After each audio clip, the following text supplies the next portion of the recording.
आमर रिजर्वेशन रे चाकरी क्षेत्र में रिजर्वेशन रोला किंतु शिक्षा क्षेत्र में रोना तो पिला जी वांटिंग था से पढ़ी पार नुले जो द्वारा कि उच्च पदपदवी से सामिल हो पार नुले तेणु बर्तमान जो रिजर्वेशन होता आमर SC ST OBC SC BC पिला ये गोटे सुवर्ण सुजोग जे सरकार जो पढ़ार सुजोग देवा सह आगामी दिन में चाकरी देवार जो सुजोग सृष्टि कर हजार हजार युवक युवती माने आमे जो कोरापुट अंचल अनडिवाइड कोरापुटर बहुत युवक युवती माने लाभवान हो पारे। निश्चित भाव ये कथा को सरकार आलोचनारत अच्छी एवं विभिन्न जो जुडिशियल प्रोसेस रे किछि सेटा देकी गति करुच्ची तेणुक केमिति क्लियरेंस मिलिबो जुडिशियल प्रोसेस रे एवं ताको किभली कार्यकारी करवा से मु मध्य निजे कथा होइतिली मुख्यमंत्री सहित मुख्यमंत्री भी कोरापुट गस्तर आसीथिले सेतेबेले मध्य मु आलोचना करथिली एवं किछि युवक युवती शिक्षित युवक युवती माने मध्य दाबी को देइथिले एवं जे से जस्टिफिकेशन हला परे निश्चित भाव में ताको आगो को करिवार निष्पत्ति नेबे ता पूर्व आमे जेहेतु विधायक भाव में निश्चित भाव में या विधानसभा रे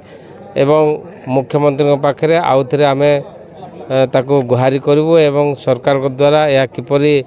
लाभ पाई पारे आम चारिटी जिला लोक से आमे निश्चित भाव में चेष्टा करूँ। आजिर समस्या नहीं गत 60 वर्ष सरकार थिला आ गोटे 24 वर्ष सरकार थिला सेते बेले भी हो पारि नथिला आम सरकार अच्छी मात्र 22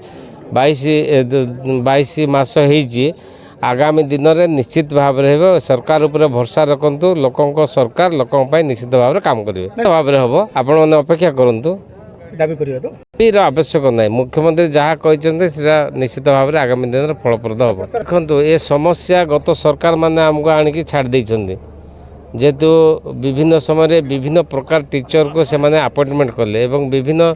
समय चाकरी ना रे आउटसोर्सिंग को से माने चाकरी रखिले जो द्वारा कि ये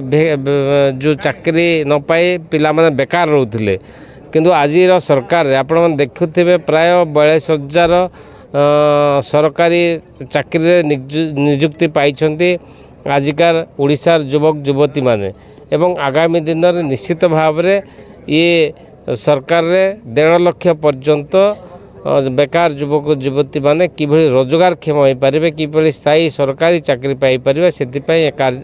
सरकार चेष्टित अच्छे तेणु युवक युवती मानक निश्चित भाव में आगामी दिन में ये आशा पूर्ण हो। शिक्षा